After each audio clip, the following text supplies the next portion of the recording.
Rotation মানে আমি একটু আগে বলছিলাম যে রোটেশন মানে হলো আমাদের অ্যাক্সেসটাকে ঘুরিয়ে দিতে হবে, কিছু পরিমাণ অ্যাঙ্গেলে অ্যাক্সেসটা ঘুরে যাবে কিন্তু অরিজিনটা সেম থাকবে। তার মানে transformation of one pair of rectangular axis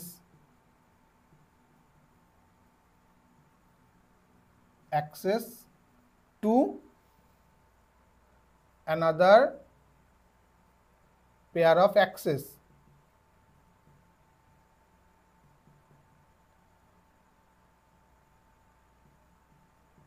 with the same origin।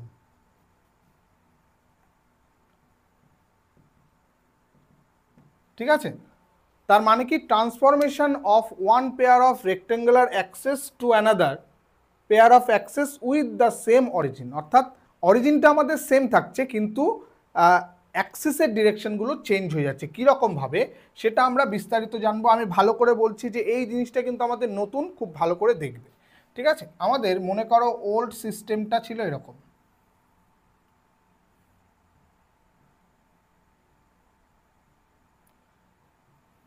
O x Y, x ড্যাস্ট Y ড্যাস্ট আমরা লিখছি না, কারণ আমরা যখন চেঞ্জ করব তখন ওইটাকেও আমরা ড্যাস্ট নাম দিই তো, বা প্রাইম নাম দিই। তো যাই হোক, এবার কি বলছে, এক্ষেত্রে অরিজিনটা সেম থাকবে কিন্তু অ্যাক্সেসগুলো চেঞ্জ হয়ে কিছুটা অ্যাঙ্গেলে চলে আসবে। মনে করো এই হলো সেই নতুন এক্স অ্যাক্সেস অর্থাৎ এক্স ড্যাস্ট, এবং মানে এটা হলো অ্যাক্সেসটা কিছু পরিমাণে ঘুরে গেছে অ্যান্টি ক্লকওয়াইজ। আমরা মেজার করব সবসময়, অ্যাঙ্গেল কিন্তু মেজার করা অ্যান্টি ক্লকওয়াইজ। এটা যদি থিটা পরিমাণ ঘুরে থাকে তাহলে এই অ্যাক্সিসটাও এদিকে থিটা পরিমাণ চলে আসবে, অর্থাৎ এদিকেও থিটা হয়ে যাবে। মনে করো এটা হলো ওয়াই ড্যাস্ট, অর্থাৎ এই হলো সেট অফ পেয়ার, নতুন পেয়ার অফ রেক্ট্যাঙ্গুলার অ্যাক্সিস তৈরি হলো, কিন্তু সেক্ষেত্রে কি আমাদের কিন্তু অরিজিনটা সেই সেম ওতেই রয়ে গেছে। ফলে কি হবে, আগেরটা যেমন পি এক্স কমা ওয়াই পয়েন্টটা চেঞ্জ হয়ে এক্স ড্যাস্ট কমা ওয়াই ড্যাস্টে চেঞ্জ হয়ে গেছিলো, এখানেও চেঞ্জ হবে। মনে করো এটা হলো পি পয়েন্ট, যেখানে প্রথম অবস্থায় পুরনো অরিজিনের রেসপেক্টে তার কোঅর্ডিনেট ছিল এক্স কমা ওয়াই, নতুন কোঅর্ডিনেট অ্যাক্সেসের জন্য হয়েছে এক্স প্রাইম কমা ওয়াই প্রাইম। তাহলে সেক্ষেত্রে এই এক্স এবং ওয়াই এর সঙ্গে এক্স প্রাইম ওয়াই প্রাইমের কী সম্পর্ক সেটাও আমরা আগেরটা যেমন বের করেছি এখানেও বের করব। আমাদের কাজ হবে কি, এখানে এই পি পয়েন্ট থেকে দুটো অ্যাক্সেসের ওপরে আমাদের পারপেন্ডিকুলার টেনে নেব, অর্থাৎ এই ওল্ড সিস্টেমের ওপরেও একটা পারপেন্ডিকুলার টানবো এবং এই নিউ সিস্টেমের ওপরেও আমরা একটা পারপেন্ডিকুলার টানবো, এবং যেখানে এই পয়েন্টটা ছেদ করছে সেখান থেকে একটা এই ওল্ড সিস্টেমের প্যারালালি একটা টেনে নিচ্ছি। এটা মনে করো এই পি থেকে আমরা মনে করো এখানে এম, এটা এল, এটা এন ধরে নিলাম, এন, এটা এল ধরে নিলাম। ঠিক আছে, তাহলে একটা জিনিস দেখো, এই অ্যাঙ্গেলটা যদি থিটা হয় তাহলে এইটার সঙ্গে এইটা তো প্যারালাল ছিল, এল এনটা প্যারালাল ছিল, তাহলে এইটাও থিটা। এবার এইটা যদি থিটা, দেখো এই অ্যাঙ্গেলটা থিটা হবে কেন, কারণ এই পুরোটা হলো 90 ডিগ্রি, তাহলে এটা যদি থিটা হয় তাহলে এটা 90 মাইনাস থিটা, আর এটা তো 90 ডিগ্রি, এর ওপর থেকে পারপেন্ডিকুলার টেনেছি এর ওপরে, তাহলে এটা 90 ডিগ্রি যদি হয় তাহলে এটা অবশ্যই থিটা হতে হবে। এটা 90 মাইনাস থিটা, এটা 90, তাহলে এই দুটো যোগ করলে কত হচ্ছে 180 মাইনাস থিটা, টোটালটা হলো 180, তাহলে এটা হয়ে যাবে থিটা। ঠিক আছে, এইবার হলো আমাদের মেন জায়গাটায় চলে আসতে হবে। আমাদের কি বের করতে হবে, এই এক্স এর সঙ্গে এক্স ড্যাস্ট ওয়াই ড্যাস্টের কি সম্পর্ক সেটা বের করতে হবে। ও আরেকটা জিনিস, এই এন থেকেও আমাদের এখানে একটা পারপেন্ডিকুলার টানতে হবে। মনে করো এটা একটা পারপেন্ডিকুলার টেনে দিই, একটু অন্য একটু, এটা পারপেন্ডিকুলার মনে করে নাও, যে একটুখানি নড়ে চড়ে গেল। যাই হোক, এম এন, এটা আর ধরে নিই আমরা, আর হলো এক্ষেত্রে পারপেন্ডিকুলার। তো সিমিলারলি আমরা আগেরটায় যেমন করে করেছিলাম, এই পি ভ্যালু থেকে আমরা পি এর অ্যাক্সেসগুলো আমরা বের করার চেষ্টা করছিলাম, অর্থাৎ এইখানে এক্স এর ভ্যালু কোনটা, ও এম, এক্স সমান সমান ও এম। এইবার এই ও এমটাকে আমরা কীরকম লিখতে পারি? আমাদের তো এই এক্স ড্যাশ ওয়াই ড্যাশের সঙ্গে একটা সম্পর্ক আনতে হবে। আমরা দেখো ও আর মাইনাস এম আর লিখতে পারি না? ও এম মানে ও আর মাইনাস এম আর,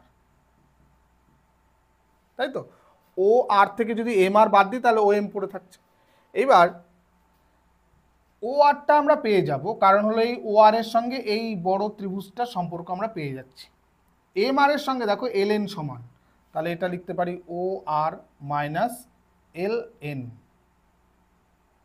এবার আমাদের এই ও আর এবং এল এনটাকে এই থিটা অ্যাঙ্গেলের রেসপেক্টে কি বের করা যায় সেটা দেখো। দেখো এই থিটা অ্যাঙ্গেলের রেসপেক্টে যদি ট্রায়াঙ্গেল আমরা নিই এন ও আর, এর রেসপেক্টে আমাদের এর ভ্যালুটা আমাদের কি, ভালো করে ভাবো। দেখো এই ও এনটা কি এক্স ড্যাশ না?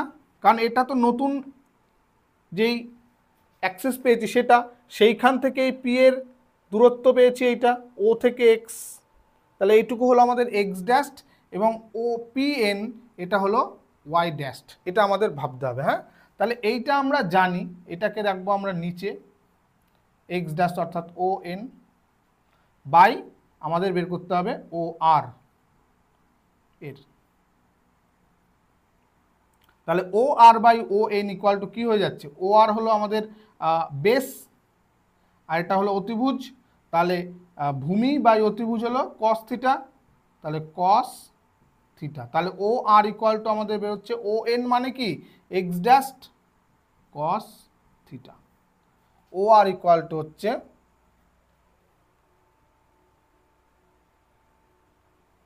X dash cos theta minus L N equal to কি, এই যে এল এন মানে আমাদের এই ত্রিভুজটার ক্ষেত্রে এইটা, সেক্ষেত্রে থিটা যদি হয় এইটা ভূমি, এটা লম্ব, এটা অতিভুজ। হ্যাঁ, তাহলে এল এন ইকুয়াল টু দেখো বেরিয়ে যাবে এল এন বাই অতিভুজ ইকুয়াল টু হয়ে যাবে লম্ব বাই অতিভুজ সাইন থিটা, তাহলে ওয়াই ড্যাশ সাইন থিটা হয়ে যাবে হলো এল এন এর ভ্যালু, তাহলে এটা হয়ে গেল ওয়াই ড্যাশ সাইন থিটা। তাহলে এক্স ইকুয়ালস টু আমাদের ট্রান্সফরমেশন ফর্মুলা পেয়ে গেলাম, এক্স ইকুয়ালস টু হলো x dash cos theta minus Y dash sine theta. একই রকমভাবে আমরা ওয়াই ইকুয়াল টু যদি বের করতে চাই, ওয়াই ইকুয়াল টু কী বেরোবে? দেখো আমাদের ওয়াই কি ছিল? পি থেকে এম, এইটুকু পুরোটা ওয়াই ছিল, পি এম। এই পি এমটাকে দেখো দুটো ভাগে ভাগ করা যায়, একটা হলো পি এল আর একটা হলো এল এম, তাহলে P L plus L M. এবার এই এল এম আর এন আর সেম, পিএলটাকে আমরা ঠিক রেখে দিচ্ছি কারণ এই পিএলটা এই ত্রিভুজের মধ্যে চলে এসছে, কিন্তু আমাদের এই অংশটা তো এই এল এমটা কোনো ত্রিভুজের মধ্যে নেই, আমাদের এন আরটাকে নিতে হবে, অর্থাৎ এন আর। একই রকমভাবে পিএলটা কী হয়ে যাবে সেক্ষেত্রে? পিএলটা কিন্তু এই ত্রিভুজের রেসপেক্টে এটা ভূমি, কারণ এখানে আমাদের যেই সূক্ষ্মকোণটা রয়েছে এইটা রয়েছে, সূক্ষ্মকোণের সঙ্গে থাকে ভূমি, সবসময় এটা মনে রাখবে। তাহলে ভূমি বাই অতিভুজ এখানটায় হয়ে যাবে cos Y dash cos theta plus একই রকম এন আরটা কি এখানে লম্ব বাই অতিভুজ অর্থাৎ সাইন থিটা, অর্থাৎ এক্স ড্যাশ সাইন থিটা, বা এটাকে যদি আমি একটু সাজিয়ে লিখি X dash sine theta plus Y dash cos theta, এটা হয়ে গেল আমাদের ওয়াই এর ট্রান্সফরমেশন। ঠিক আছে, দেয়ারপর দ্য ট্রান্সফরমেশন ফর্মুলাসগুলো কি কি? অতএব ট্রান্সফরমেশন ফর্মুলাসগুলো হয়ে গেল ট্রান্সফরমেশন ফর্মুলাস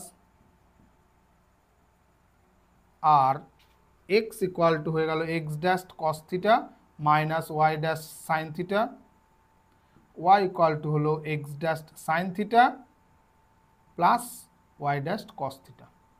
ঠিক আছে, এবার এইখান থেকে আমাদের অনেক সময় এক্স ড্যাশ আগেরটা যখন আমরা শুধুমাত্র ট্রান্সলেশন করছিলাম সেক্ষেত্রে কিন্তু আমাদের কি ছিল? X equal to x dash plus H, y equal to y dash plus K, এই অংশটুকু ছিল। সেখান থেকে আমরা খুব সহজে এক্স ড্যাশ ইকুয়াল টু কি বের করতে পারছিলাম? X minus H, y dash equal to y minus K, এরকম বের করতে পারছিলাম। কিন্তু এক্ষেত্রে আমাদের এক্স ড্যাশ ওয়াই ড্যাশ বের করা একটুখানি এখান থেকে আমাদের সলভ করে মানে এক্স ড্যাশ ওয়াই ড্যাশ বের করতে হবে, অথবা আমরা এখান থেকে বের করতে পারি। দেখো আমাদের এই পুরনো সিস্টেম থেকে নতুন সিস্টেমে গেছি কিভাবে, থিটা অ্যাঙ্গেল করে গেছি, তাই তো? তাহলে উল্টো যদি আসতে হয়, অর্থাৎ পুরনো সিস্টেম এই এক্স ড্যাশ ওয়াই ড্যাশ থেকে আবার এক্স ওয়াই যদি আসতে হয়, তাহলে আমাদের কি হবে, আবার ঘুরে এদিকে আসতে হবে, অর্থাৎ অ্যান্টি ক্লকওয়াইজ আসতে হবে।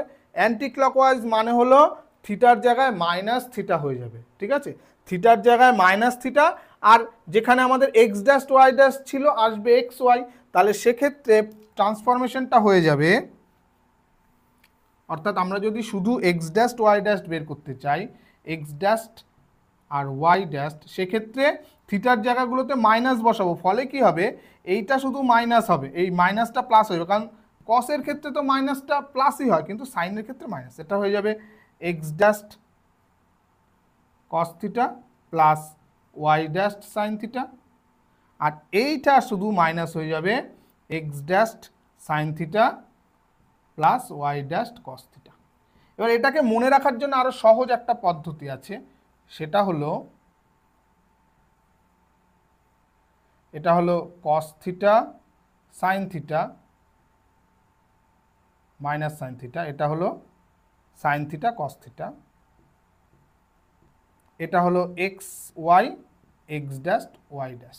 এটা যদি মনে রাখো, তাহলে এই ফর্মটাকে মনে রাখলেই কিন্তু আমরা দুটোকে একসঙ্গে মনে রাখতে পারবো। কীরকম, দেখো, যখন আমরা এক্স বের করতে যাব, তাহলে এক্স ড্যাশ কস থিটা বা x prime cos theta minus y prime sine theta, দেখো x dash cos theta minus y prime sine theta, আর ওয়াই হলো x dash sine theta y dash cos theta. একই রকমভাবে যদি x dash বের করতে যাও, তাহলে x cos theta plus y sine theta, আর ওয়াই ড্যাশ বের করতে গেলে মাইনাস এক্স সাইন।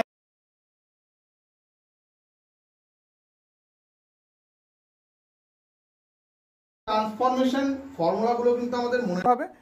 এই ফর্মটাকে দিয়ে আমরা আবার দুটো এক্সাম্পল করে নিই, তারপরে আমরা দুটো কম্বিনেশন করলে কি হয় সেটাকে নিয়েও আলোচনা করব, ঠিক আছে? এই যে ট্রান্সলেশন অর্থাৎ রোটেশন করলাম আমরা, আগেরটা ট্রান্সলেশন ছিল, এটা রোটেশন করেছি, এই রোটেশনের কিছু অ্যাপ্লিকেশন আমরা দুটো করি, তারপরে আমরা কম্বিনেশনে চলে আসবো। এক্সাম্পল যেটা নিচ্ছি আমরা, দেখো, বলছে find the equation of the line y equal to √3x when the axes are rotated through an angle π/3, অর্থাৎ অ্যাক্সেসগুলোকে আমরা π/3 অ্যাঙ্গেলে আমরা রোটেট করে দিয়েছি, কিন্তু অরিজিন কিন্তু সেম আছে, ফলে এই ইকুয়েশনটা লাইন, এটা একটা স্ট্রেট লাইনের ইকুয়েশন, এই ইকুয়েশনটা চেঞ্জ হয়ে কি হবে সেটাকে আমাদের দেখাতে হবে। তাহলে ফার্স্টলি আমাদের ট্রান্সফরমেশন ফর্মুলা কি আছে, কি হবে, the transformation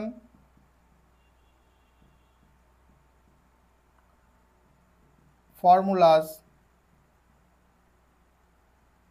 are x equals to কি হবে, x dash cos থিটা বলতে π/3 cos π/3 minus y dash sin π/3, মানে কত হচ্ছে, x dash cos π/3 অর্থাৎ cos 60 ডিগ্রি ভ্যালু কত, হাফ, তাহলে half of x dash minus sin π/3 এর ভ্যালু কত, √3/2, তাহলে √3/2 y dash। y equals to কি হবে, y ইকুয়ালস টু হলো x dash sin π/3 plus y dash cos π/3।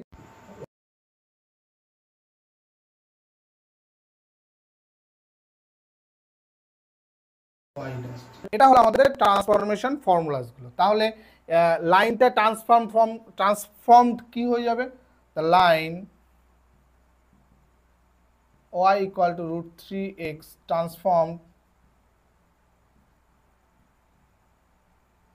to কি হবে, y এর জায়গায় বসবে কোনটা, এইটা √3/2 x dash plus half of y dash বা y prime equal to √3 into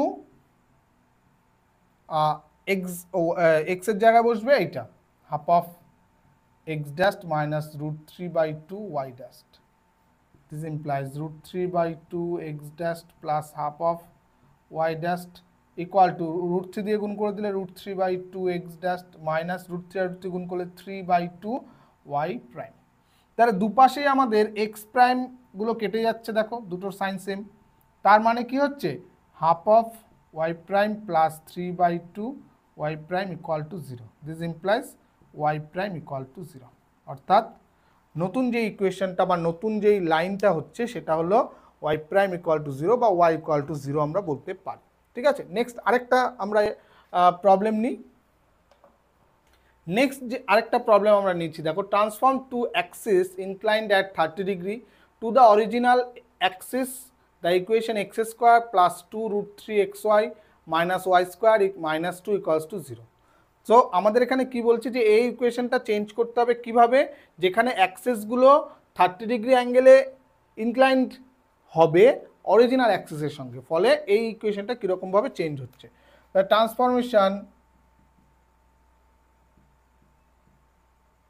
transformation formulas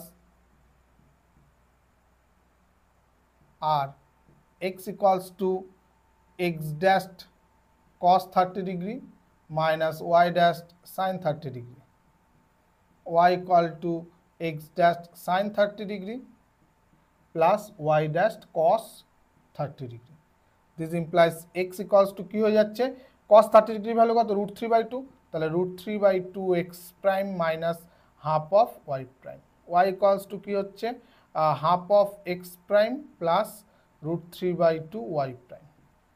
ঠিক আছে, তাহলে ইকুয়েশনটা চেঞ্জ হচ্ছে কিভাবে, the equation x square plus 2√3xy minus y square minus 2 equal to 0 transform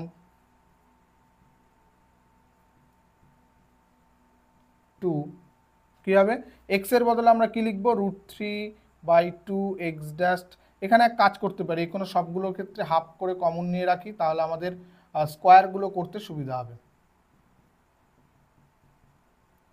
x prime plus √3y prime, তাহলে এখানে হাফটাকে যদি আমরা একেবারে বাইরে স্কোয়ার করি তাহলে 1/4 চলে আসবে, √3x prime minus y prime তার স্কোয়ার প্লাস 2√3, এক্স এর ক্ষেত্রে হাফ, ওয়াই এর ক্ষেত্রে হাফ বাইরে আসবে, ইন্টু তাহলে 1/4 বাইরে থাকছে √3x prime minus y prime into x prime plus √3y prime minus y square, তাহলে এখানেও মাইনাস 1/4 বাইরে থাকবে, x dash plus √3y prime minus 2 equals to 0।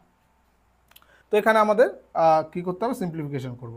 দেখো সবকটার 1/4 আছে, -2টাকে ওপাশে নিয়ে গিয়ে এই 1/4কে গুণ করে 8 করে দিই। হ্যাঁ, তাহলে এইটা স্কোয়ার করলে কত হবে, √3 square 3x prime square minus 2√3x prime y prime plus y prime square plus এখানটা 1/4 গুণ করে দিয়েছি, তাহলে এদিকে গুণ করলে কত হবে, 2√3 রয়েছে আর এখানে √3 অর্থাৎ 6x প্রাইম স্কোয়ার প্লাস এখানে 2√3 ইন্টু √3 6 ইন্টু √3, তাহলে 6√3x প্রাইম ওয়াই প্রাইম, এটার সঙ্গে এটা গুণ করলে দেখো minus 2√3x prime y prime, এটার সঙ্গে এটা গুণ করলে এটা হয়ে যাবে 6, তাই তো, √3 আর √3 গুণ করলে 6, তাহলে 6 মাইনাস হয়ে যাবে, এখানে ওয়াই যেহেতু minus y 6y prime square minus এখানে 1/4 গুণ হয়ে গেছে, এইটার একটা হোল স্কোয়ার ছিল আমরা দিইনি, তো এখানটায় মাইনাস এক্স প্রাইম স্কোয়ার, সামনে মাইনাস ঢুকে গেলে minus 2√3x prime y prime minus 3y prime square equal to 8। এটা হবে, কারণ এখানে -2টা ওই পাশে গেছে আর প্রত্যেকটার নিচে দেখো 1/4 করেছিল, সেটাকে গুণ করে দিয়ে 8 বানিয়েছি আমরা। তাহলে এক্সগুলোকে আমরা একসঙ্গে নিয়ে আসি, ওয়াইগুলোকে একসঙ্গে নিয়ে আসি, সবগুলোকে সিম্পলিফাই করব। তাহলে এক্স প্রাইম স্কোয়ার এখানে 3, এখানে 6, 9 এখানে মাইনাস একটা রয়েছে, তাহলে হচ্ছে 8x প্রাইম স্কোয়ার। আচ্ছা, ওয়াই কোনটা রয়েছে, এখানে প্লাস একটা 1, এখানে -6, এখানে -3, তাহলে -6 -3 -9 আর +1 হয়ে যাচ্ছে -8y prime square. X y টার্মগুলো কটা রয়েছে, এখানে 2√3x, এখানে 6√3x প্লাস এখানে 2, এখানে 2 2 4 আর 2 6, তাহলে 6√3x প্রাইম ওয়াই প্রাইম আর এখানে প্লাস, এটা 0 হয়ে যাচ্ছে, আর আমাদের এটা আমাদের কেটে যাচ্ছে, এগুলো মিলে কেটে যাচ্ছে, আর 8 এই পাশে 8, তাহলে দিস ইমপ্লাইজ 8 কমন নিয়ে কেটে দিলে x prime square minus y prime square equals to 1। ঠিক আছে, তাহলে দেখো আজকের এই ভিডিওতে আমরা মেইনলি কি শিখলাম, আমরা অ্যানালিটিক্যাল জিওমেট্রি বা কোঅর্ডিনেট জিওমেট্রির যেটা অ্যাডভান্স মেথড, যেটা আর কি অ্যাডভান্স পার্ট, যেটা আমরা 11-এ আমরা কোঅর্ডিনেট জিওমেট্রি পড়েছি, 12-এ 3 ডাইমেনশনাল জিওমেট্রি পড়েছি, তার অ্যাডভান্স পার্ট হিসাবে আমরা অ্যানালিটিক্যাল জিওমেট্রি পড়ব। সেখানে ফার্স্ট শিখেছি আমরা ট্রান্সফরমেশন অফ কোঅর্ডিনেটস, যার একটা পার্ট আমরা 11-এ পড়ে এসেছি, ট্রান্সলেশনটা, এবং রোটেশনটা আজকে শিখলাম। নেক্সট ভিডিওতে আমরা কি শিখবো, ট্রান্সলেশন এবং রোটেশন যখন একসঙ্গে কম্বাইন্ড হয়, অর্থাৎ